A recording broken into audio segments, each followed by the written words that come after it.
मर्यादा पुरुषोत्तम भगवान श्री राम के अनन्य भक्त और श्री रामचरितमानस के रचयिता गोस्वामी तुलसीदास की जयंती प्रतिवर्ष विक्रमी संवत के अनुसार श्रावण मास के शुक्ल पक्ष की सप्तमी को मनाई जाती है। विक्रमी संवत 1554 में उत्तर प्रदेश के बांदा जिले में राजापुर गांव में जन्मे तुलसीदास के पिता का नाम आत्माराम दुबे तथा माता का नाम होसली था। उनके बचपन का नाम राम बोला था। कहा जाता है कि जन्म के समय वे रोए नहीं थे तथा उनके मुख में पूरे 32 दांत थे। उनकी माता की मृत्यु हो जाने पर पिता ने उन्हें अशुभ मानकर बचपन में ही त्याग दिया था, जिसके बाद दासी ने उसका पालन पोषण किया, लेकिन जब दासी ने भी उसका साथ छोड़ दिया तब उनका जीवन कष्टमय हो गया था। अधिकांश लोग अशुभ मानकर उन्हें देखते ही अपने द्वार बंद कर लिया करते थे, परंतु तुलसीदास ने हार मानने की बजाय तमाम कठिनाइयों का डटकर सामना किया। उनका विवाह दीनबंधु पाठक की अत्यंत विदुषी पुत्री रत्नावली से हुआ था। तुलसीदास रत्नावली से बहुत प्रेम करते थे। एक दिन की बात है, रत्नावली अपने मायके गई हुई थी और तुलसीदास को उनकी याद सता रही थी। रात का समय था, मूसलाधार बारिश हो रही थी, फिर भी तुलसीदास उफनती नदी को पार कर पत्नी से मिलने देर रात उनके मायके जा पहुंचे। रत्नावली अपने पति के इस कृत्य पर बहुत लज्जित हुई और उन्हें ताना मारते हुए कहा, हाड़ मांस की देह मम तापर जितनी प्रीति, तिसी आधो जो राम प्रति अवश्य मिटी ही भवभीति। अर्थात जितना प्रेम मेरे इस हाड़ मांस के शरीर से कर रहे हो, यदि उतना ही प्रेम प्रभु श्री राम से किया होता तो भवसागर पार कर गए होते। पत्नी के ताने ने तुलसीदास के जीवन की दिशा ही बदल डाली। उनके मन में वैराग्य उत्पन्न हो गया और वे भगवान राम की भक्ति में रम गए। उसी दौरान स्वामी नरहरिदास उनके गांव आए और उन्होंने तुलसीदास को दीक्षा देते हुए जीवन की राह दिखाई। गुरु नरहरिदास से दीक्षा लेने के बाद ही उन्हें रामचरितमानस लिखने की प्रेरणा मिली। तुलसीदास ने अपने जीवन काल में कवितावली, दोहावली, हनुमान बाहुक, पार्वती मंगल, रामलला नहछु, विनय पत्रिका कविता, कवित रामायण, बरवे रामायण, वैराग्य संदीपनी आदि कुल 12 पुस्तकों की रचना की, किंतु उन्हें सर्वाधिक प्रसिद्धि रामचरितमानस से मिली।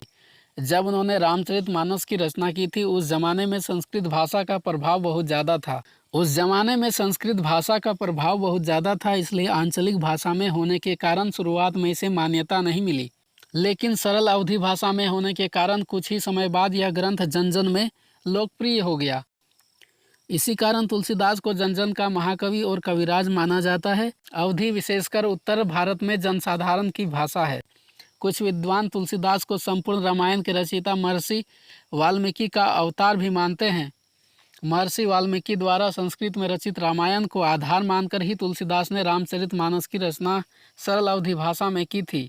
तुलसीदास दुनिया के पहले ऐसे कवि हैं जो अपनी रचनाओं को ही अपने माता पिता कहते थे। अपने काव्य में तुलसीदास ने आसावरी, जेती, कान्हरा, कल्याण, भैरवी, भैरव, बिलावल, सारंग, विभास, बसंत, दंडक, केदार, धनासरी, सोरठ, ललित, नट, तोड़ी, सूहो, मलार, गोरी, मारू, चंचरी, रामकली आदि 20 से भी अधिक रागों का प्रयोग किया है।